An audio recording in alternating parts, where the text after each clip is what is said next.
You've all mentioned data. I said it during lunch. There's sort of, if this is a Venn diagram, the center, the dark spot in the center seems to be data for all of you. Tell me how you're using data. Tell me what the current lack of data means for the space. Why is data so crucial to all of you? I'll open that up to whoever wants to speak first. Well, it's very, very important in a number of ways.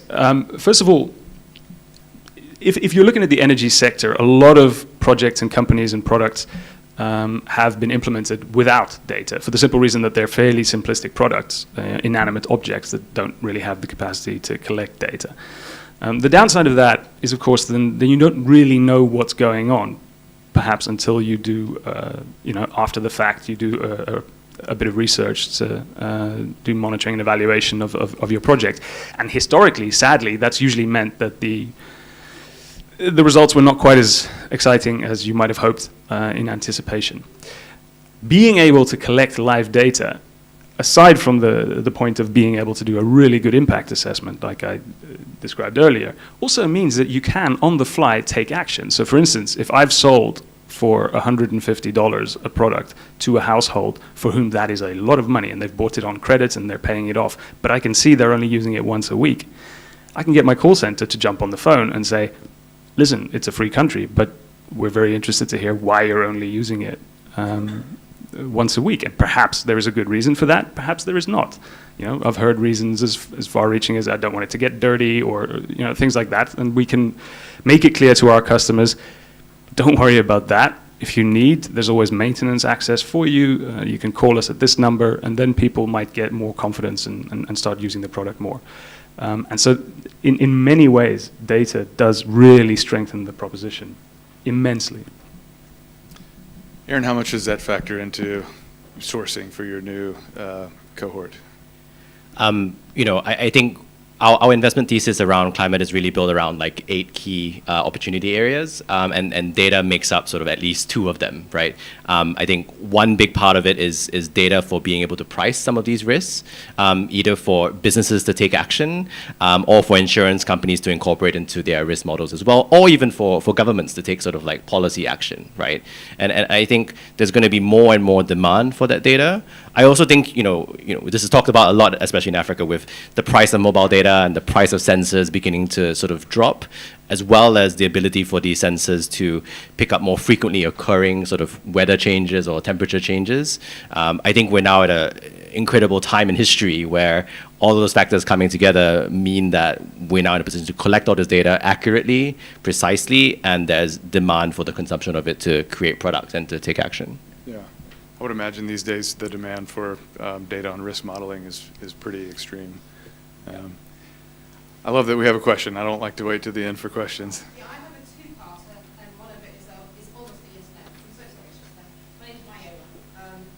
First one, is there a necessity to change the narrative of how you explain to Africans that there is a climate issue, considering that right now in Scotland there's often conversation about the fact that more developed nations are potentially the cause of some of these issues, but I hate the word developing nations. On one side of the planet, all of them with a lot more money and help, they may be the ones that are originating some of these challenges. And then we have Africans, for example, who are using firewood for food. This is natural, normal part of our heritage sometimes. How do you change your narrative to make a human being care about the importance of what you're saying, because it's couched so heavily in tech? And then the other question, Aaron, is there any truth to the fact that the Nigerian government has prohibitively taxed solar to the point that it makes it very difficult for it to become a general solution to our climate problems?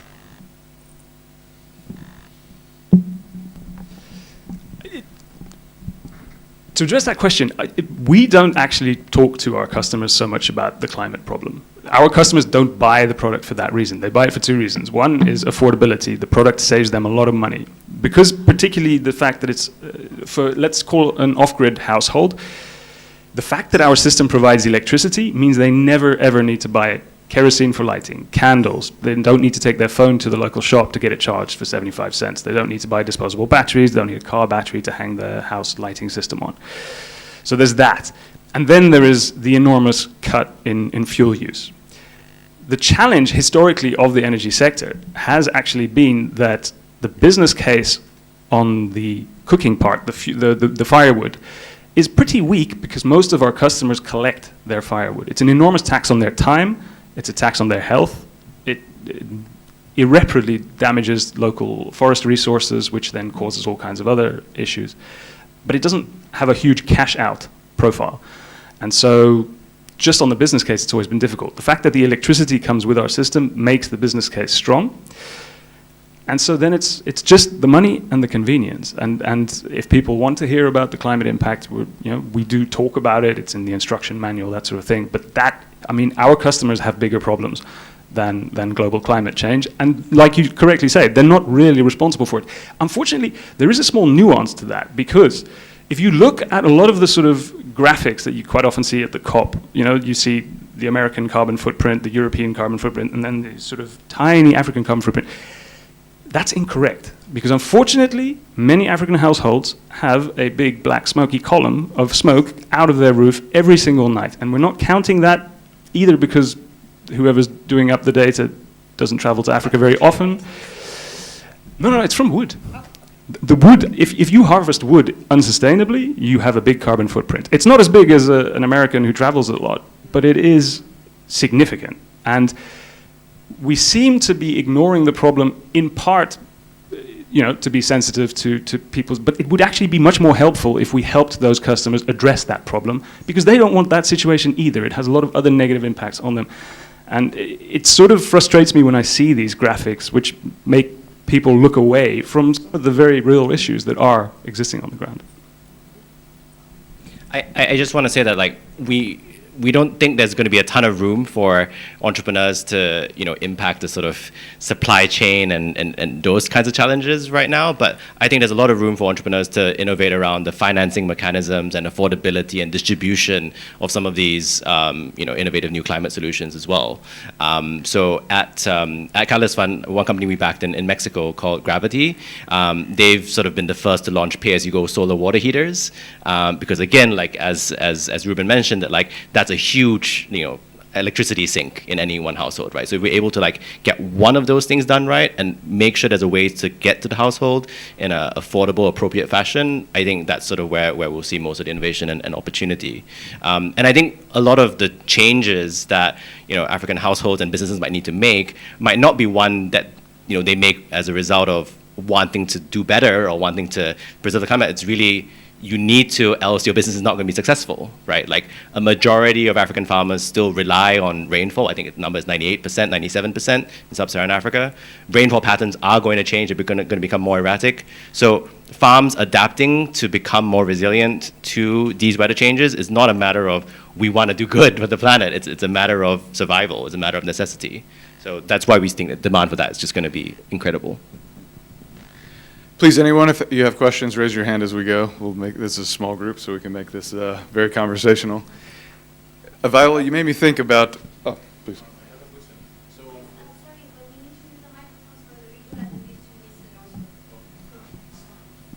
We want to make you internet famous.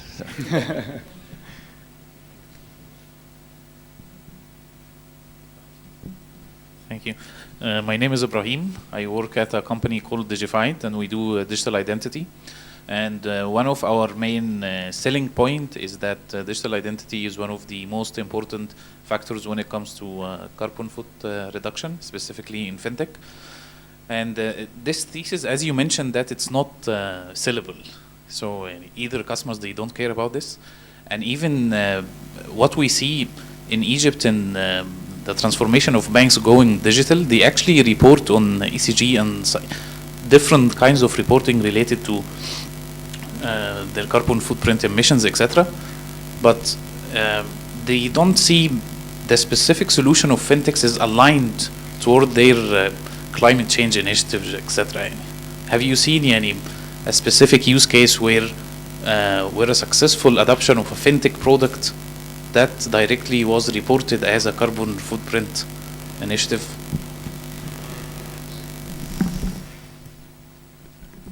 I want to give some context to that. Could you explain how digital identity or biometric identity is decreasing carbon footprint?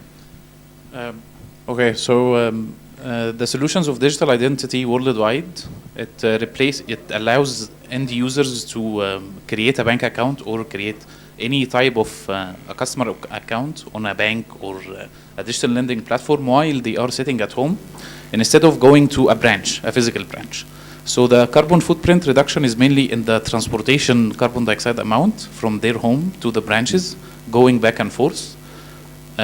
This is the main carbon footprint emission.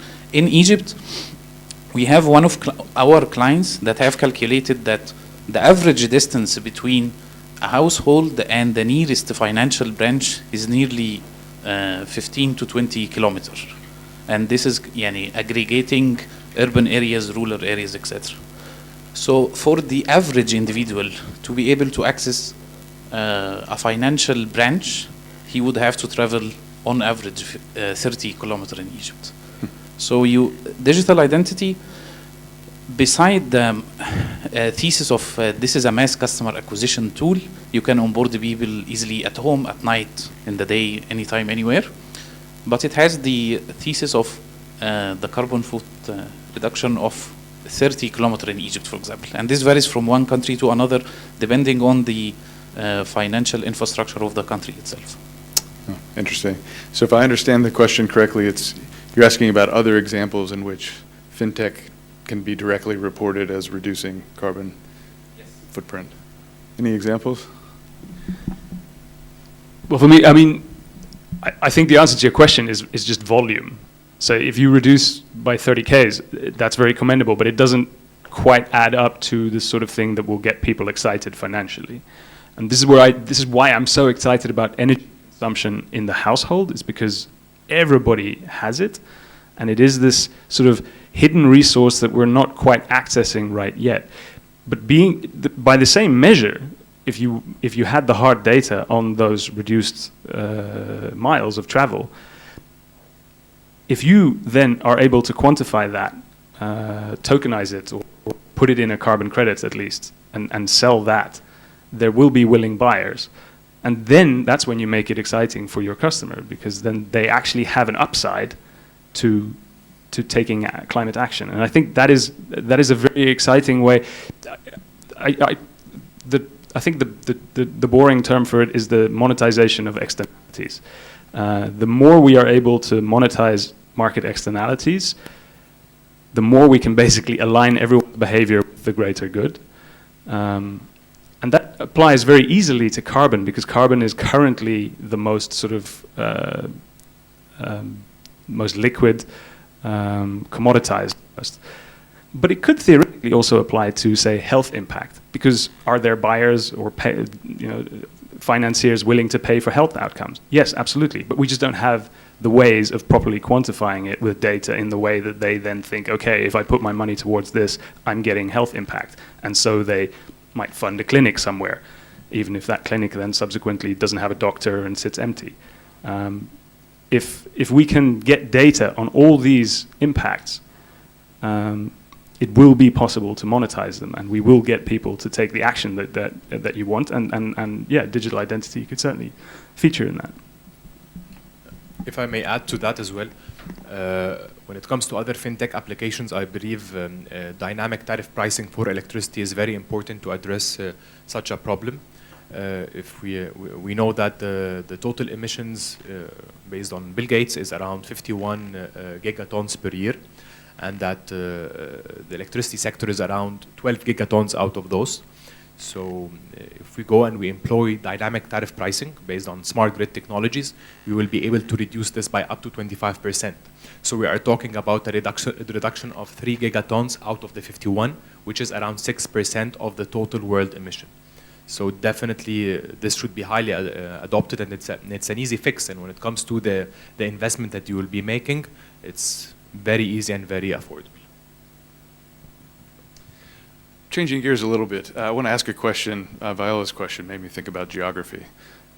Markets matter when you're talking about fintech because of market demand, because of regulatory landscapes. All of that matters when we're talking about this type of technology as well. But also geography is just directly tied to climate impacts. what markets are you in, and what was the logic behind choosing where to focus? So we're currently operating in Mexico, Nigeria, Kenya, South Africa, Ghana, and India. And these are markets where we see a lot of demand for it. So for example, a vast majority of Indian households who live in sort of like urban poor environments, 90% or more, are going to experience extreme heat in the next sort of 2 years, right? So any sort of like product that can help them sort of change their dwelling or adapt their dwelling to be able to accommodate for that, we think there's a big opportunity there, right? As I mentioned a little bit earlier, like Sub-Saharan Africa is one of those regions where we think agriculture is going to need to adapt in a huge way, right? So again, like we think that from a geography standpoint or history standpoint, these are markets where populations are going to be the most impacted, and therefore there's going to be the largest demand for these products. ACE is based in a number of countries: Lesotho, Cambodia, Uganda, and Kenya. So we've actually picked 3 key regions that are quite dense in population and where the pressure on natural resources is pretty significant, namely Southern Africa, East Africa, and Southeast Asia. There's certainly room for an expansion to West Africa, where some of the threats to natural resources, forests, etc., are very significant. There's some Latin American potential as well. But that's kind of, we choose these regions because they are the key regions, and it's very helpful to have a footprint in them so that you can then expand to neighboring countries. Uganda, allowing us to expand into Kenya, for instance. Ahmed, there's a great question for you. Before I kick it to you, can you tell us about where you produce? I know you hate clean cook stove, this word, but where your production is and what do supply chains mean and production mean for you? Yeah, so we're big believers in local production. So we have factories in Lesotho and Cambodia, and we actually have plans to set up in the first half of the next year in northern Uganda a factory. Our factories are very low capex, which allows us to do that. And in fact, by consolidating our component procurement and then doing production in country, we optimize for transportation, which used to be interesting, now is absolutely essential, given that shipping containers went from $800 to $11,000. And also, obviously, there's a bit of taxation there. If you bring in components, you get a better tariff than if you bring in fully manufactured goods. And we like the local stakeholdership and creating the jobs in the markets themselves that brings. Interesting. Ahmed, I know you're generally emerging market focused, right? Primarily Egypt, or initially Egypt. What's your expansion? What markets are interesting for you and why? Currently, we're present in Egypt and the Philippines, and we're expanding in Brazil in the upcoming 2 months, and then focusing on other emerging markets. Currently, we're targeting Nigeria, Angola, and definitely expansion in Southeast Asia out of Philippines as well. What informs those decisions? It's basically based on the losses. We focus on the losses as a big part. We focus on having a fragmentation of the market, so there is different utilities, private and public sector, so it's easier to navigate, and definitely to be adding value.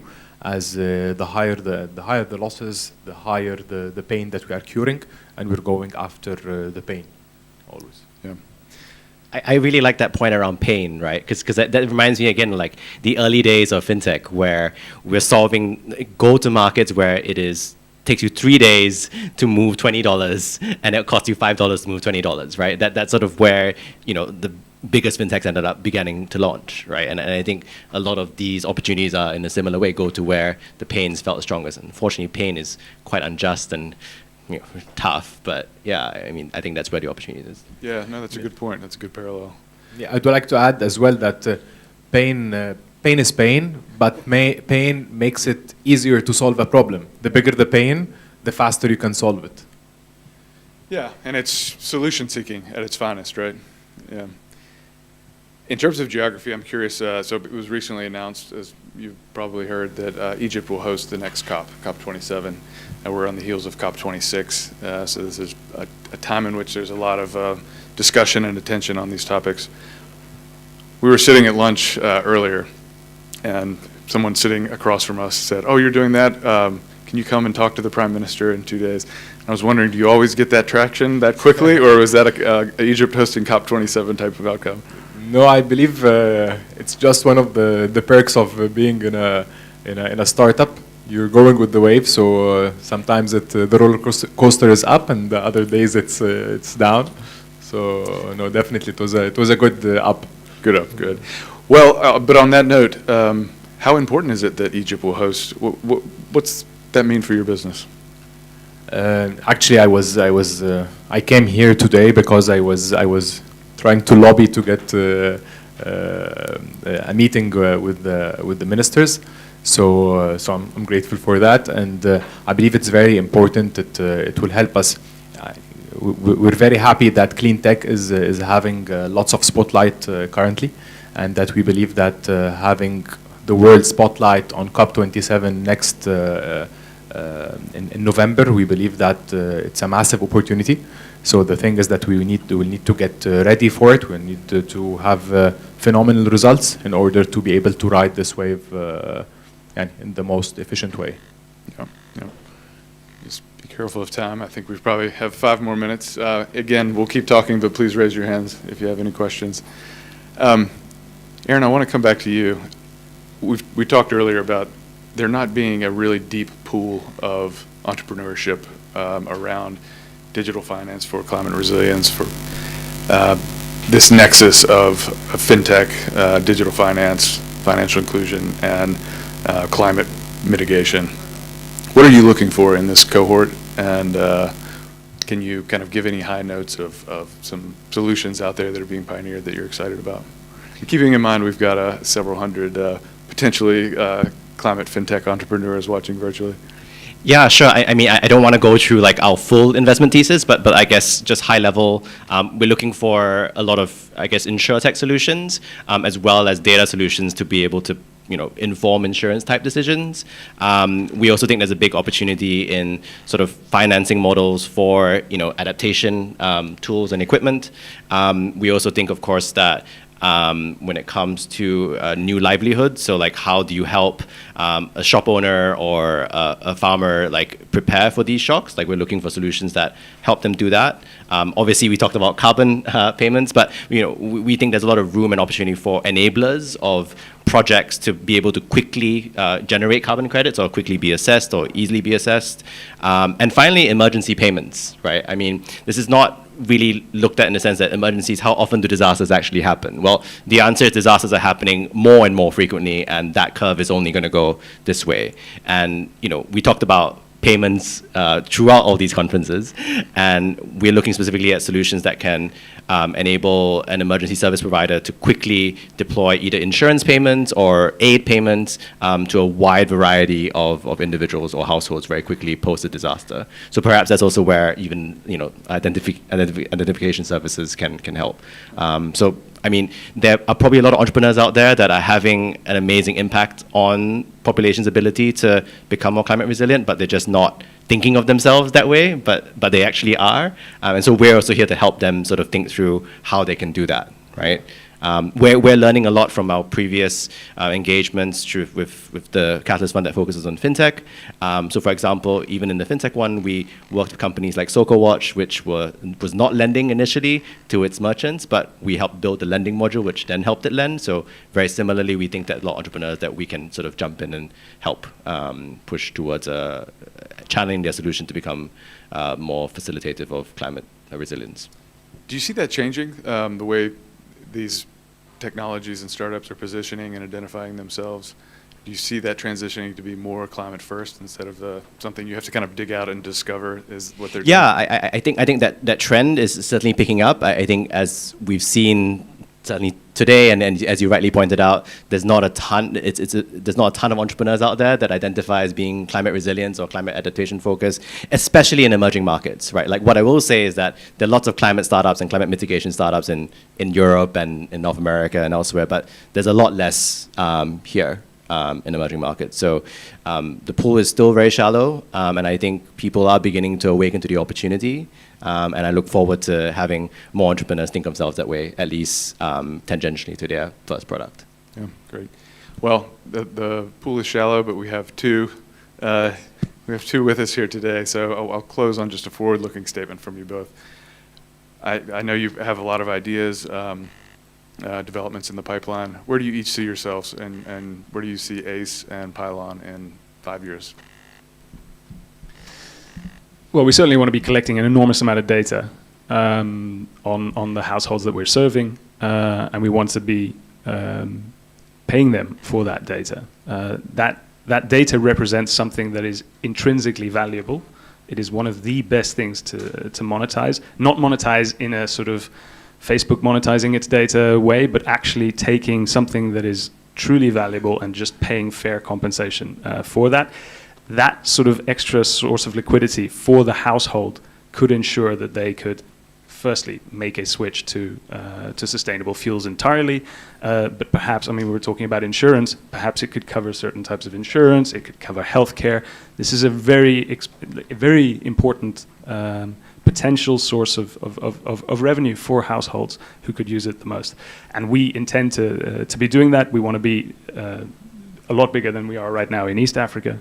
We want to have a foothold in West Africa. And we want to ensure that all these households that currently do not have a good access to energy or to modern telecommunications do have it and start to participate in the 21st century economy. I was thinking 50-50 that you would mention crypto, but next Be careful with that we'll one. hold that one for next time. Ahmed, 5-year picture?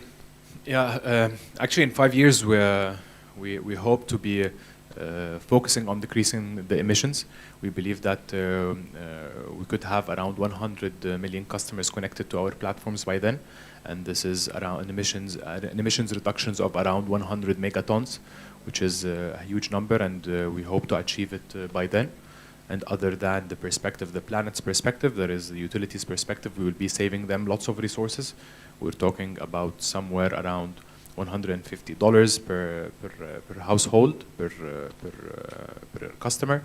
So it will amount to, I believe, $15 billion of savings for the utilities, which will enable them to invest in more sustainable ways of generation and to be more efficient, definitely. Well, gentlemen, these are your pioneering, bold, and very important ideas. So I commend you on that, and I thank you for talking with us today. And I think we're right on time. So thank you. Thank you. Thank you. Thank you, Leland.